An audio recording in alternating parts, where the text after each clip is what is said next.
तर जी गोष्ट आपल्या पूर्वजांनी सांगितली आहे तेच मोदीजी सांगतायत, यामध्ये राजकारण करू नये असं उत्तर बावनकुळेंनी राज ठाकरेंना दिलं आहे। तर मोदींना सल्ला देण्यापेक्षा राज ठाकरेंनी पक्षाकडे लक्ष दिलं असतं तर पक्षाची वाताहत झाली नसती असा टोला नवनाथ बन यांनी लगावलाय। बाळासाहेब थोरात आणि जे कोणी टीका करतात त्यांना माझा सवाल आहे की महात्मा गांधीजींनी स्वदेशीचा नारा दिला होता। स्वदेशीचा नारा पुढे नेणे काही चूक असेल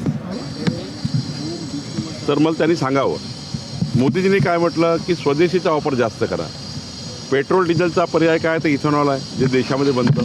शेवटी मोदीजींनी सांगितलं तेच महात्मा गांधीजींनी म्हटलं होतं, तेच त्या ठिकाणी आपल्या पूर्वजांनी सांगितलं आहे। मला असं वाटतं याच्यामध्ये हे राजकारण करू नये, जनतेला पुन्हा काउन्सिलिंग केलं पाहिजे।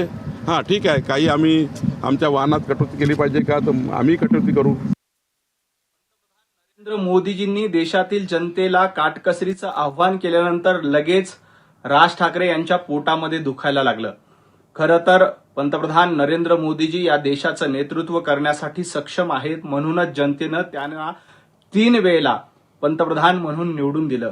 राज ठाकरे यांनी पंतप्रधान नरेंद्र मोदीजींना सल्ला देण्याच्या ऐवजी आपल्या पक्षाच्या बाबतीत आपल्या पक्षाच्या ध्येय धोरणासाठी आणि पक्षवाढीसाठी एवढं मोठं ट्विट लिहिलं असतं तर त्याचा जास्त फायदा झाला असता।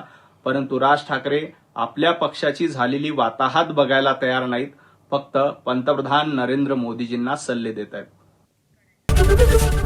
एबीपी माझा, उघडा डोळे बघा नीट।